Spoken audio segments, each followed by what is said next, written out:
उनकी उंगलियां धीरे धीरे गोल गोल घूम रही थीं। कमर पर तेल फैलाते हुए, हल्का दबाव डालते हुए।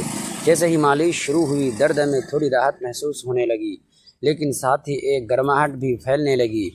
भाभी, दर्द कहाँ ज़्यादा है? उन्होंने पूछा। मैंने कहा, नीचे की तरफ, हल्का सा दबाइए।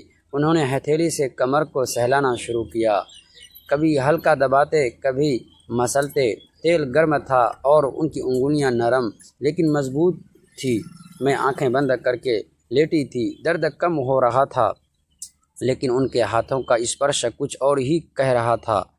मेरे शरीर में सुकून के साथ एक अजीब सी कपकपी भी हो रही थी। फिर उन्होंने मेरी कमर से हाथ ऊपर की तरफ ले जाकर कंधों तक मालिश की, फिर नीचे कमर के दोनों तरफ। उनकी उंगलियां अब मेरी कमर के निचले हिस्से पर थीं, हल्के हल्के दबाव से मसल रही थीं। मैं सांसें तेज ले रही थी, लेकिन चुप रही। भाभी, अब दर्द कैसा है? उन्होंने धीरे से पूछा। मैंने कहा, अब बाकी बेहतर है, लेकिन थोड़ा और कर दीजिए। मेरी आवाज़ में भी एक नरमी आ गई थी। अब उनकी मालिश और गहरी हो गई। कमर से कुल्हों की तरफ हाथ फेर रहे थे। तेल से त्वचा चिकनी हो गई थी। कभी कभी उनकी उंगलियां कमर के दोनों तरफ से पेट की तरफ भी आ जाती, लेकिन सब कुछ सावधानी से। मैं सहर रही थी, मन में उलझन भी, लेकिन उस पल में दर्द कम होने का सुकून इतना था कि कुछ कह नहीं पा रही थी। फिर उन्होंने कहा, भाभी, अब गालों पर भी थोड़ा तेल लगाकर मालिश कर दूं क्या? कभी कभी तनाव से गाल भी अकड़ जाते हैं। मैंने हल्का सा सिर हिलाया। वो मेरे पास और करीब आए। मैं थोड़ी सी करवट लेकर साइड पर लेट गई।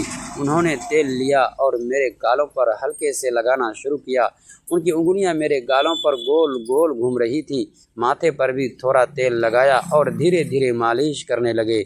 उनकी हथेलियां गर्म थीं और स्पर्श इतना नरम कि मैं आंखें बंद करके महसूस कर रही थी। गालों की मालिश से मेरे चेहरे पर एक चमक आ गई थी। तनाव कम हो रहा था। वह धीरे धीरे मेरे माथे से गालों तक उंगलियां मेरे हल्की सी आंखें बंद कर लीं। दिन भर की थकान जैसे धीरे धीरे पिघलती जा रही थी। उन्होंने मुस्कुराकर कहा, दोस्तों, ये वीडियो सिर्फ एजुकेशनल के पर्पस के लिए बनाया गया है। दोस्तों, वीडियो में आगे बढ़ने से पहले वीडियो को लाइक और हमारे चैनल को सब्सक्राइब ज़रूर कर दीजिएगा। दोस्तों, चलते हैं आज की कहानी की तरफ। अब दर्द कम हो रहा है ना? मैंने धीमी आवाज़ में जवाब दिया। हाँ, थोड़ा सा। तुम्हारे हाथों में तो जैसे जादू है। वो हल्के से हंस पड़े और फिर सावधानी से मेरी कमर के पास तेल मलने लगे। हर बार उनकी उंगलियां जब गोल घेरा बनाती तो मुझे लगता जैसे जकरन ढीली होती जा रही है। कमरे में सन्नाटा था, बस घड़ी की टिक टिक और हमारी धीमी धीमी बातें। कुछ देर बाद उन्होंने कहा, बस थोड़ी देर और, फिर देखना, सुबह तक बिल्कुल ठीक महसूस करोगी। मैंने सिर हिलाया और मन ही मन सोचा, कभी कभी किसी का स्नेह और देखभाल ही सबसे बड़ी दवा बन जाती है।